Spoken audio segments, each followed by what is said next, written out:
Hi guys! For today's video, mini vlog lang tayo. Nandito na tayo ngayon sa aming reunion. Bali, afternoon to at katatapos lang ng klase ni Luke. Nandito din tong pinsan ko, gusot-gusot yung coat niya kasi kaka-release lang niyan, sinuot niya agad. Excited! So, nandito na yung mga magagandang lahi ko. Ayan, si Tita Marivic ko. Ito na yung mga ibang kamag-anak ko na first time ko lang makita ang mga itsura. Ito si Toto Dats. Na-meet ko na siya before nung 60th birthday niya dun sa Guagua. Ito, another tita. Ayan, ito pinsan ko, si Regine. Ito si Mama Ning. Ayan, yung dalawa ko pang tita.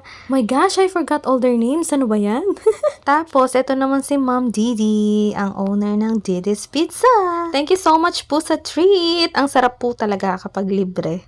Ito pa yung isang tito ko. Ayan. Nakakasad lang kasi may namatay. Ganon talaga kasi yung mga lineup nila, puro 60 years old na at approaching 60. Yung iba, 70s na. That's life, ganun talaga. Pero I'm so happy makikilala ko sila at nakilala ko sila. Even just for once. Ito si Ate Sara, ito si Nigel yan. Mga pinsan ko yan. Second cousin. So ayan, nandito na tayo. May pa-house visit si Ma'am Didi. Thank you so much po kasi pinayagan niyo ako mag-video. Grabe, ang bait talaga. Napaka down to earth. Di naman ako sip-sip, no? Pero si Ma'am Didi kasi talaga, parang fairy godmother yan ni Uncle Dindo ko. Ever since matagal na, kahit yata mas matanda pa sa akin, magkakilala na sila at close sila. Hindi lang halata pero Ma'am Didi has a very big heart para sa uncle ko and inspiration siya ni uncle ko sa mga business niya. Tingnan ang title niya.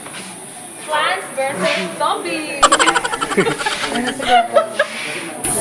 O diba, dinog-show ko na naman yung pinsan ko, nananahimik eh. Paul, tara dito tayo sa garden. So ayan, habang tinitingnan ko tong malawak na garden nila na maraming halaman, minamanifest ko sa universe na sana one day bigyan din ako ni Lord ng ganito kaganda at kalaking bahay. Grabe, kasyang-kasya yung 4 na sasakyan doon sa may parking area nila. Tapos napapaligiran pa sila nitong mga hotel towers. Grabe, sinampal na naman ako ng kahirapan, guys. Ito naman taga-video ko, masyadong malapit sa akin, puro na lang likod ko yung nakita. Thanks. Uy, ba't yung nagmamano? Si Kuya Jomar. Wala man. Kilala mo to? Hindi. No. Kuya Jomar yak. O diba, magkakamag-anak kami, tas di kami magkakakilala. Medyo malayong part na kasi, pero may dugo pa rin.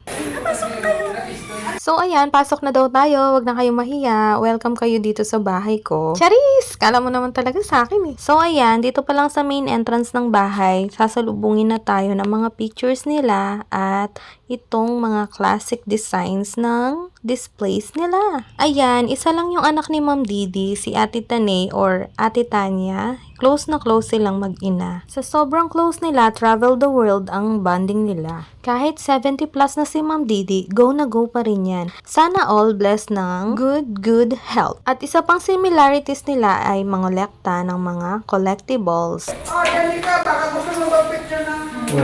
Wait lang. Kilala yan ka. Punta tayo doon sa kwarto ni Tita Ta. Dito muna siya. O diba, ang pakilamera ko talaga, may nakita akong garapon. Oh my gosh, ito pala yung Fountain of Youth ni Ma'am Didi. Stem C. Mura lang naman siya guys, almost 15,000. At uri siya ng supplement. Hindi, baka gusto mo daw i-picture. Mag-endorse ako. Ay, mga lalaki daw. Yung mga BTS niya. Mga lalaki daw K-pop. So ayun, baka daw gusto kong videohan or picturean yung mga lalaki ni Ate Tanay. Natawa ako sa term ni Ma'am Didi, mga lalaki daw ni Ate Tanay. Hindi siguro niya kilala. Hindi ko rin kilala eh. Pero alam ko, mga sikat talaga yung BTS na yun. Alam ko nga yung song eh. Smooth like butter. Ah, tama na. O syempre, sinerch ko. Picture naman kami, oh. Picture tayo. Ano kaya sama? Eh, ano ko mapulit? House raid tayo. Ano pulit?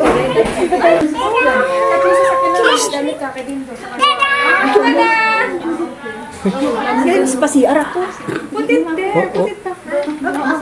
Ito yung ano ni Tita Tan. Ay, grabe, Jampol. Nahilo ako. Ang likot mo mag-video. Ang blurred, oh. Oh, di ba? Ang bilis mo pang gumalaw. Sayang, hindi tuloy nila makita ng maayos yung napakagandang room ni Ate Tanay. Grabe, habang tinitingnan ko lang tong kwarto ni Ate Tanay, oh, talagang ramdam na ramdam ko kung gaano niya ka-love yung BTS Army. Ayan sila. Ayan, mga poster. Tapos ito yung wall na may picture frame ng bawat bansa na napuntahan ni Ate Tanay. Grabe, 3 lang sa mga to yung napuntahan ko pa lang. Australia, Singapore, and Hong Kong. Ayun no, Israel yun no. Tapos Korea. Ayun po, yung dream country ko, Japan. Tingnan nyo naman yung itsura ko. Amaze na amaze. O, diba? Wow na wow. Just wow. Madami pa to dati. May mga teddy bear pa siya. Oo nga. Mo ayusin eh. Gulo-gulo mo eh. Ulitin ko. Hello! Ang ganda naman po ng room nyo. Sobrang purple. BTS! Wow! Ayan guys, meron pa siyang life size ng mga BTS Army. Ayan yung vanity area. Punong-puno din. Ang dami niyang collection guys. Tapos yung kwarto, napaka-purple. Tapos ang dami din posters and pictures, pati unan. O, diba? O, sino ka dyan? Superstar. Nandito yung dati. Dito po natin. Wow, it's so nice. Ang daming collections. Grabe, ang dami niyang stuffed toys na color pink bunny. Ayan sila.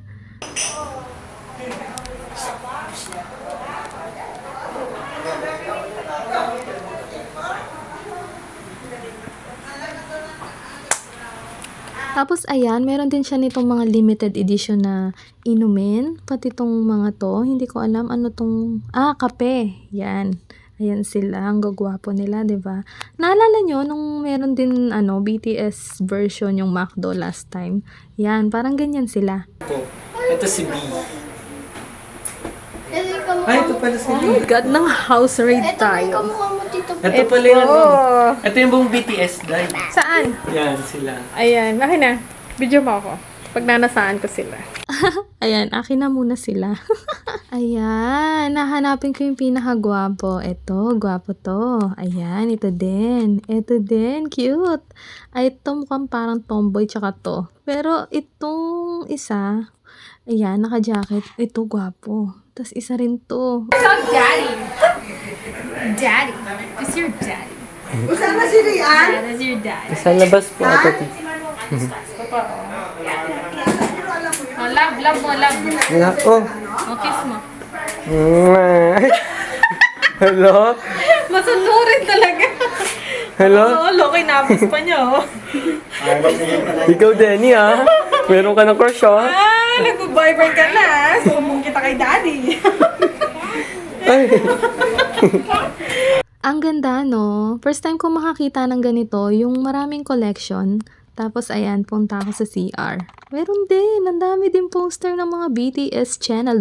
Tapos, eto naman yung sala. Ayan, napakalawak at napakaraming chandeliers. Eto naman yung mga pampaswerte collections ni Ma'am Didi. Ayan, ayan, mga Buddha sila, mga pampaswerte. Mga pangtaboy ng malas. O, diba? Mga gold. Yan. Mga piggies. Tapos, dito naman sa may bandang baba, mga parang temple, rabbit. Ito, parang dragon. Tapos may frog. Alam nyo bakit naka-glass yan? Kasi pag hinawakan ko yan, malilipat sa akin yung swerte. Charis. Ito, mga angel figurines. Ito, mga lucky horses. O, diba? Ang daming pampaswerte. Meron pang mga elephant. Ayan. Tapos, ito naman yung dining area nila. O, diba? Nakasetting na agad. Ready for tea party. Ayan, ang laki ng chandelier nila. Meron pa silang mini bar. Ito yung mga anak ko. Ayan, nakamachi-machi sila. Please lang, huwag kayong malikot. Baka makabasag kayo, mga baby ko. Buti sana kung tanggapin nila si Lola yung pambayad. Ang saya naman, nagkita-kita yung magpipinsan tsaka magkakamag-anak sa Negros, o diba? Dito pa talaga sa bahay ng may-ari ng Didis. Hi, Tita Alona! Ayan sila, magpipinsan yung mga yan. O, ito si mama ko. Gusto niya ba niya ng Didi? Sige siya, sulit. Buti kung nag-tennis ba Ma, ano yung sulid? Ha? Ah, solid. Sorry guys. Ganyan talaga ako mambuli ng nanay ko.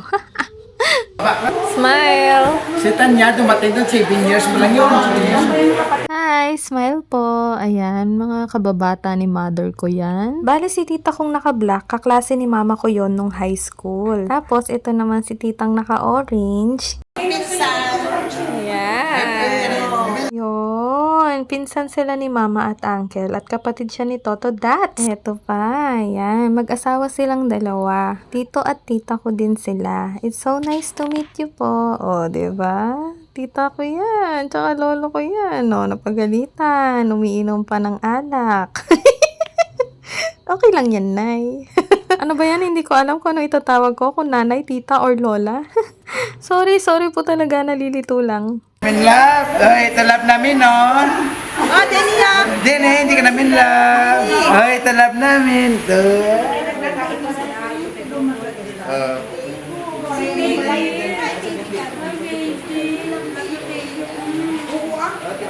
At dito na magtatapos ang aking mini vlog. Thank you so much po, Ma'am Didi. You're so kind. God bless you more and your family.